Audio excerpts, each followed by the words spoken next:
Assalamualaikum warahmatullahi wabarakatuh. Jadi kumpulan kami akan membentangkan topik 3, isu dalam topik 3 iaitu pemetapan keterpaduan nasional Malaysia. Jadi isu yang kita orang ambil dalam topik ini adalah rusuhan kaum 13 Mei 1969. Jadi peristiwa ini orang kata peristiwa gelap dalam Malaysia kerana angka korban dan bagaimana benda itu berlaku agak mengerikan. Jadi saya teruskan dengan presentation pasukan saya. Assalamualaikum warahmatullahi wabarakatuh. Nama saya Aiman Syafiq bin Abu Sama. Apa itu peristiwa 13 Mei 1969? Peristiwa 13 Mei pada tahun 1969 ialah merupakan salah satu insiden yang melibatkan rusuhan kaum yang berlaku dan kemuncak masalah perpaduan di Malaysia. Sebagai contoh, pada tanggal 13 Mei 1969 telah mengakibatkan kehilangan nyawa, kecederaan, hilang rasa percaya dan kemusnahan harta benda. Hai, Assalamualaikum. Nama saya Zakwan Hafiz. Saya akan menyambung apa itu peristiwa 13 Mei. Tragedi ini telah merenggut nyawa serta harta benda dan mempunyai kaitan yang rapat dengan pilihan raya umum 10 Mei 1969. Merupakan satu titik hitam dalam sejarah negara Malaysia. Lonjakan pengaruh parti Komunis Cina serta hilang majoriti 2/3 dari Perikatan di Dun Selangor. Faktor hiliran yang lain juga agak rencam menjadi motor pencetus kejadian. Baik, saya akan sambung presentation seterusnya iaitu siapa yang terlibat dalam peristiwa 13 Mei ini. Jadi sebelum saya mulakan, nama saya Muhammad Rafiqi Akram bin Asmadi. Sudah ID 522152230114. Jadi saya akan teruskan. Okey, siapakah yang terlibat dalam peristiwa 13 Mei ini? So yang mana kita tahu yang terlibat adalah kaum Melayu, kaum Cina dan kerajaan. Kenapa saya cakap kaum Melayu dengan kaum Cina? Sebab peristiwa ini berlaku selepas pilihan raya 1969 yang di mana parti Demokratik dan Parti Gerakan menang beberapa kerusi di parlimen. Jadi diorang menang di beberapa negeri termasuk Selangor, hampir dikuasai oleh Parti Demokratik Rakyat iaitu DAP ketika itu. So masa tu parti DAP menghina orang Melayu, sebab itulah orang Melayu masuk campur dalam urusan ini kerana dia dah menghina orang Melayu di situ. Assalamualaikum kepada pendengar-pendengar dan juga kepada Puan Siti Syariah. Nama saya Azhar Hakim, seorang ahli daripada grup 3 yang akan membentangkan tentang isu peristiwa 13 Mei ini. Jadi untuk bahagian saya akan membentangkan atau berceritakan tentang angka korban yang berlaku sewaktu peristiwa gelap ini. Dan saya boleh menceritakan iaitu ramailah juga angka korban yang atau mangsa-mangsa yang telah menjadi mangsa kepada peristiwa ini dengan berjumlahkan daripada orang Melayu sebanyak 86 orang, 342 orang daripada kaum Cina dan 3 orang lain daripada kaum-kaum lain. Jadi boleh dinampakkan sini seperti yang diceritakan sebelum ini, isu perkawanan atau daripada peristiwa 13 Mei ini tertumpulah kepada kaum-kaum antara Melayu dan Cina. Lepas tu saya akan teruskan juga dan untuk memberitahu tentang jumlah ini yang saya telah berikan tadi bukanlah jumlah yang tepat, kerana jumlah tersebut tidak menggambarkan sepenuhnya kedahsyatan peristiwa 13 Mei tersebut.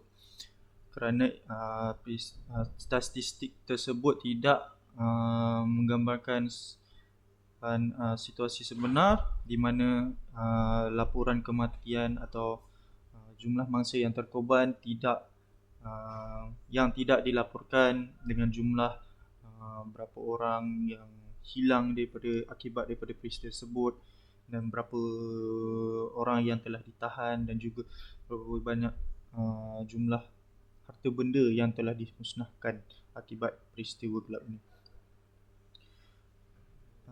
Angka ini juga telah diceritakan oleh saksi-saksi yang berada sewaktu kejadian tersebut, yang menceritakan bahawa berderet-deret lori keluar masuk daripada kawasan KL membawa mayat yang tidak sempurna ke balai polis, iaitu sewaktu itu adalah balai polis Jalan Traverse. Jadi kita boleh nampakkan di situ betapa dahsyatnya lah sebenarnya berlakunya daripada peristiwa tersebut. Jadi saya akan seterusnya menceritakan tentang apa yang berlaku ataupun penubuhan Margiran sewaktu peristiwa 13 Mei tersebut. Jadi Margiran iaitu Majlis Gerakan Negara ditubuhkan pada malam 16 Mei selepas diisytiharkan darurat oleh Yang di-Pertuan Agong ketika itu. Jadi Margiran tersebut telah ditubuhkan selepas negara Malaysia diisytiharkan darurat dan diperintah oleh Yang di-Pertuan Agong secara terus. Yang baru selepas itu penubuhan Margiran telah berlaku. So Margiran ini yang pada asalnya diketuai oleh Tunku Abdul Rahman, tetapi tidak lama selepas itu beliau telah menarik diri dan telah digantikan oleh Tun Abdul Razak. So sumbangan daripada Margiran ialah mereka telah membuat banyak perubahan, termasuklah menubuhkan rukun negara dan juga telah keluarkan dasar ekonomi baru. Jadi rukun negara ini bertujuan untuk meningkatkan kefahaman rakyat kepada perlembagaan Malaysia. Dan juga dasar ekonomi baru yang bertujuan untuk membasmikan kemiskinan di dalam negara bagi meningkatkan lagi perpaduan negara. So dari situ sajalah yang saya akan membentangkan. Saya akan terus pembentangan ini akan terus disambungkan oleh rakan saya yang seterusnya lah. Okay, dipersilakan. Nama saya Najdan Akil bin Nasaruddin akan menerangkan di mana berlakunya peristiwa 13 Mei 1969. Peristiwa hitam 13 Mei 1969 berlaku di Jalan Tunku Abdul Rahman. Ketika itu, Tunku Abdul Rahman baru sahaja pulang dari Alostar setelah meraihkan kemenangan beliau di sana. Pada pukul 6.45 petang, Ketua Polis Trafik ketika itu Encik Mansur memaklumkan kejadian rusuhan yang melibatkan pembunuhan kepada Tunku Abdul Rahman. Darurat diisytihar serta-merta pada jam 7 malam 13 Mei 1969. Assalamualaikum warahmatullahi wabarakatuh. Saya Muhammad Suad Nabi Ridwan. Jadi peristiwa rusuhan 13 Mei 1969 berlakunya di Jalan Tunku Abdul Rahman dan kemudiannya merebak sehingga ke Jalan Kambal, Jalan Kampung Datuk Keramat, Jalan Sentul dan lain-lain lagi. Perkara ini berlaku kerana rusuhan orang Cina yang menghalang kaum Melayu daripada meraihkan perarakan mereka yang telah menang pada PRU ke-10. Sekian, terima kasih. Assalamualaikum, saya Hashimah Amirah binti Hassan akan membentangkan mengenai mengapa rusuhan kaum berlaku. Antara sebab rusuhan kaum berlaku adalah kerana layanan berat sebelah oleh tentera Jepun. Pada zaman pendudukan Jepun, masyarakat tanah Melayu telah dilayan secara berbeza-beza. Masyarakat Cina umpamanya telah dilayan dengan begitu teruk oleh tentera Jepun berbanding dengan orang Melayu. Keadaan ini berikutan Jepun yang pernah berperang dengan Cina sebelum ini menyebabkan perasaan saling mendendami antara satu sama lain masih segar dalam ingatan.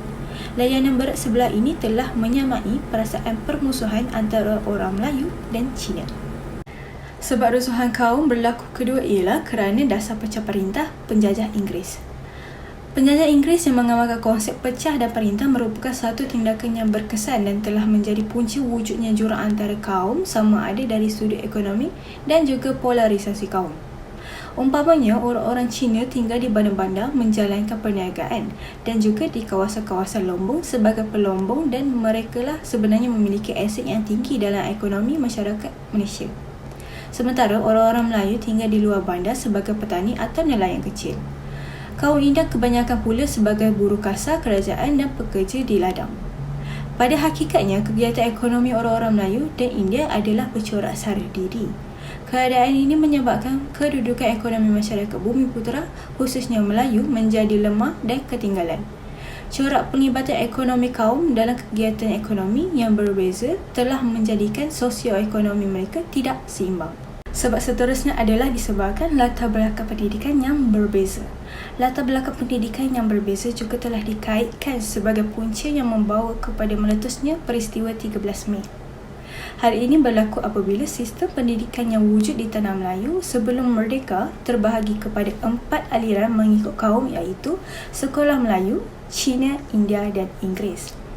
Keempat aliran ini mempunyai kod kurikulam yang tersendiri. Sekolah Melayu menekankan kemahiran menulis, membaca dan mengira sekadar keperluan peringkat rendah sahaja. Manakala kod kurikulum sekolah Cina dan India pula masing-masing berkiblatkan negeri asal mereka.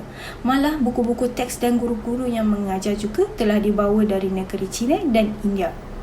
Empat perkara ini telah mengukuhkan lagi keadaan kepribadian etnik yang telah sedia wujud. Sekolah Inggeris pula hanya dapat dinikmati oleh orang-orang Cina dan India yang tinggal di bandar-bandar sahaja. Pertelingkahan parti politik dalam pilihan raya 964 Parti Tindakan Rakyat Petir atau PAP Singapura telah turut serta dalam pilihan raya. Walaupun sudah ada persetujuan antara Tunku dan Lee Kuan Yew sebagai pemimpin PAP yang tidak akan menyertai pilihan raya itu, Namun apabila pilihan raya itu berlangsung, PAP telah meletakkan calonnya seramai 9 orang. Bagaimanapun, setelah Tunku membuat perisytiharan bahawa beliau tetap mengekalkan keanggotaan MCA dalam Perikatan 5, maka PAP yang gagal untuk menyertai Perikatan telah menukar calon Cholar kemampuannya dengan menyerang UMNO dan orang-orang Melayu. Mereka mula membangkitkan kedudukan istimewa orang Melayu, soal bahasa, malahan taraf Bumiputera orang Melayu turut dipersoalkan tanpa menghiraukan rasa tersinggung orang-orang Melayu. Sedangkan segala-galanya telah dipersetujuinya sebelum ini setelah gagal dalam pilihan raya. PAP telah menubuhkan Konvensyen Perpaduan Malaysia dengan disertai oleh Parti Progresif Rakyat dan Parti Rakyat Bersatu KPM. Juga telah menyebarkan congan kata Malaysia hak orang Malaysian dengan tujuan supaya istimewa orang Melayu. Perasaan tidak puas hati terhadap hak istimewa orang Melayu. PAP telah secara lantang menyuarakan rasa tidak puas hati terhadap apa yang disebut sebagai hak istimewa orang Melayu dalam perlembagaan. Mereka mendakwa hak kaum-kaum lain telah diketepikan, kononnya mereka telah tersisih daripada keadilan. Orang sebab itu, menurut Jomo dan dalam bukunya Pembangunan Ekonomi dan Kelas Sosial di Semenanjung Malaysia, isu sebenar yang mencetuskan peristiwa 13 Mei adalah perasaan tidak puas hati terhadap hak istimewa orang Melayu. Namun hakikat sebenarnya kedudukan taraf ekonomi Melayu adalah terkebawah berbanding dengan kaum Cina. Assalamualaikum warahmatullahi wabarakatuh. Untuk slide yang terakhir, saya dan Koim akan menjelaskan tentang bagaimana berlakunya 13 Mei. Saya Irfan Daniel bin Amir Hamzah, nombor ID 522-16223057. Saya Muhammad Koim bin Abdul Halim, ID number 52215223078. Okey, teruskan. Bagaimana berlakunya 13 Mei. Ia berlaku pada mulanya di Rumah Menteri Besar Selangor dan rusuhan pertama. So UMNO telah mengadakan perarakan balas pada pagi 13 Mei 1969 yang mengakibatkan terjadinya peristiwa ini. Selepas itu pergaduhan mula berlaku di setapak dalam pukul 6 petang apabila sekumpulan pemuda Cina menghalang beberapa orang Melayu yang dalam perjalanan ke Kampung Baru untuk menyertai perarakan UMNO dengan membaling botol kaca dan batu ke arah mereka. Dan pergaduhan ini diketahui oleh orang Melayu yang berkumpul di Kampung Baru Jalan Raja Muda. Jadi ini adalah bagaimana berlakunya pergaduhan pada 13 Mei. So seterusnya, Koim. Okey, seterusnya rusuhan ini mula tersebar di sekitar Kuala Lumpur dalam masa 45 minit dari Jalan Cambel, Jalan Tengku Abdul Rahman, Batu Road, Kampung Datuk Keramat, Kampung Pandan, Ceras, Kampung Kerinci dan Sentul. Perintah tembak dikeluarkan oleh Ketua Polis Negara Mat Saleh. Pihak askar mula meronda kawasan-kawasan rusuhan sehingga pukul 10 malam. Ramai yang tidak tahu berkenaan perintah berkurung ditembak mati. Ada juga yang ditembak kerana berdiri di depan koridor rumah sendiri. Laporan wartawan asing menyatakan segelintir askar Melayu melepaskan tembakan rambang ke arah kedai dan rumah milik orang Cina tanpa sebab. Ini adalah selepas waktu polis dapat mengawal rusuhan itulah, sebab selepas rusuhan tu polis mengeluarkan arahan tembak mati kalau keluar daripada rumah, even though duduk kat koridor pun tidak boleh dibenarkan waktu itu. So pasal laporan wartawan asing ni kami tidak dapat meyakinkan ataupun percaya 100% sebab tidak ada bukti kukuh. Itu saja daripada kumpulan kami. Jadi sekian, Terima kasih. Thank you semua.